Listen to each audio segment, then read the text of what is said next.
Kagulat World. Sa gitna ng mainit na Court 12 sa Melbourne Park, sumalang si Alexandra Ala, ang 20-year-old Pinay phenom sa kanyang Australian Open women's doubles debut kasama si Ingrid Martins ng Brazil. Haharapin nila ang veteranong powerhouse tandem na sina Shuko Aoyama ng Japan at Magda Linette ng Poland. Isang matchup na agad naghatid ng mataas na tensyon at excitement.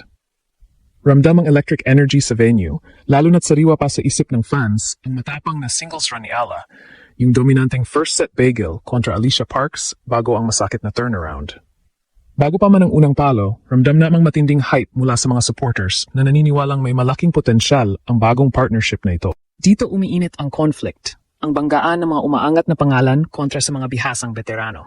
Ang tambalang Ala Martins ay bagong buo, pero dala ni Ala ang elite returns, bilis ng galaw, at apoy ng pagbabalik mula sa mga nakaraang heartbreak. Habang si Martins naman ay kilala sa solid net game at doubles IQ. Sa kabilang banda, sina Aoyama at Linette ay may malalim na Grand Slam experience, matitibay na serves at tactical discipline na matagal nang nahubog sa tour. Ang pressure ay doble, personal growth at pambansang dangal. Lalo na't pasa ni Ala ang pag-asa ng mga Pinoy para sa posibleng unang panalo sa Australian Open doubles. Marami ang nakakita ng sansa sa draw, pero ramdam din ang kaba dahil sa edge ng mga veterano. Kaya't inaasahan ng ilan ang isang dikit at posibleng 3-set battle kung saan maaring umuspong ang fighter heart ni Ala. Sa loob ng court, buhay na buhay ang atmosfera. Umaalingaw-ngaw ang sigawan ng crowd, lalo na mula sa Filipino diaspora, na muling ginawang parang Maynila ang Melbourne sa lakas ng suporta. Bawat puntos ay sinasalubong ng palakpakan, at sa bawat pressure moment, kapansin-pansin ang poise ni Ala. Isang katangiang patuloy na humahakot ng respeto at inspirasyon sa mga batang manlalaro na sumusubaybay sa kanya. Sa mas malawak na eksena, muling umuugong ang tennis world. Ang desisyon ni Ala na sumabak agad sa doubles matapos ang singles exit ay patunay ng kanyang resilience at competitiveness. Para sa mga neutral observers, isa itong malinaw na senyales na ang Pinoy presence ay patuloy ng gumagalaw sa pinakamalalaking entablado ng tennis, kasabay ng kanyang mabilis na pag-akyat sa rankings at paghubog bilang next-gen force. Online, umaapaw ang papuri sa kanyang paglalakbay. Mula junior champion hanggang Grand Slam debutante na ginagawang simbolo ng composure, tapang at pagkakaisa. At para sa mga Pilipino, tudo ang pride. Mula sa Pilipinas hanggang sa iba't ibang panig ng mundo, ang suporta ay parang pamilya, nagiging lakas sa bawat rally at paniniwala sa bawat puntos. Mula sa sakit ng singles exit patungo sa bagong pag-asa sa doubles at paghahabol ng kasaysayan, muling nagkaisa ang bansa. Ano ang magiging resulta? Magagawa kaya ng Ala Martins na gulatin ang mga veterano at magsulat ng panibagong kabanata? Abangan Pilipinas? Posibleng simula pa lang ito ng mas malaking tagumpay.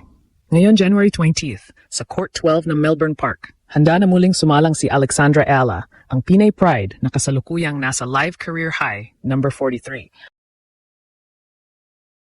Para sa kanyang Australian Open women's doubles debut kasama si Ingrid Martins ng Brazil.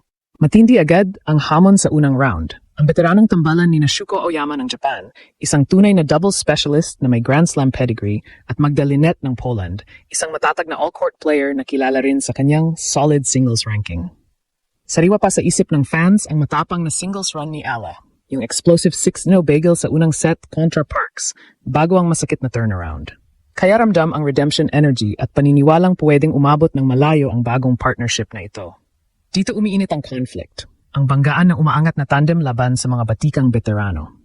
Ang Ala Martins ay kombinasyon ng elite returns, bilis ng galaw at fighter heart ni Ala. Hinubog ng mga upset kay Donna Vekic at ng mabilis na pag-akyat niya sa rankings, kasama ang matalas na net instincts ni Martins. Sa kabilang banda, dala nina Aoyama at Linette ang lalim ng taktika, matitibay na serves at karanasang subok na sa malalaking entablado. Mabigat ang pressure, career growth at pambansang dangal. Lalo na't pasa ni Ala ang pag-asa ng mga Pinoy para sa posibleng unang panalo sa Australian Open doubles matapos ang singles heartbreak. Fans excited sa kanyang composure sa ilalim ng pressure at marami ang nagtataya ng dikit na laban kung saan maaring magbukas ng butas ang precise ground strokes ni Ala at ang net play ni Martins, posibleng humantong sa isang 3-set thriller. Sa loob ng Court 12, buhay na buhay ang eksena. Umaalingaw-ngaw ang sigawan ng crowd, lalo na mula sa Filipino diaspora na muling ginagawang parang Maynila ang Melbourne sa lakas ng suporta. Bawat palo ay sinasabayan ng palakpakan at sigaw, simbolo ng pride sa paglalakbay ni Ala mula sa sakit ng singles exit patungo sa bagong pag-asa sa doubles. Sa mas malawak na tanawin, tutok ang tennis world.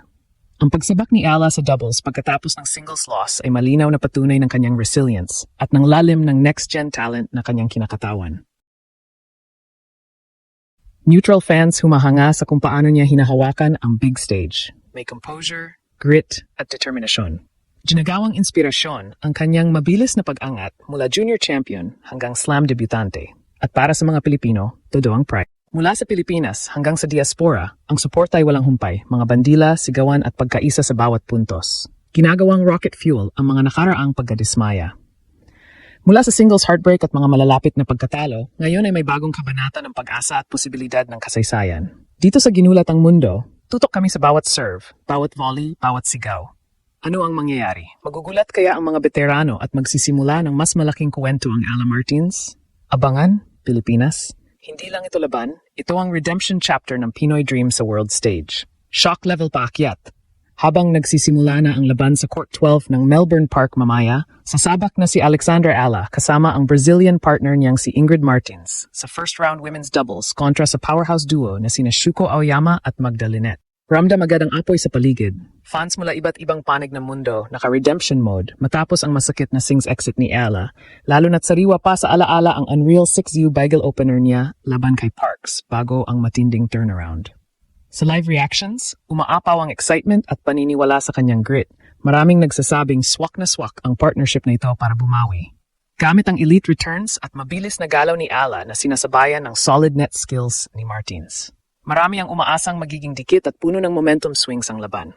Umiinit lalo ang conflict. Ang Aoyama-Linette tandem, bitbit ang malalim na karanasan sa doubles, mula sa tactical mastery ni Aoyama hanggang sa all-court versatility ni Linette. Pilit kinokontrol ang laro gamit ang malalakas na serves at mabilisang puntos. Sa kabila nito, ang Ala Martins ay isang umaangat na kombinasyon. Si Ala na kilala sa counter-punching precision, tibay sa mahabang rallies, at hindi matinag na fighter spirit.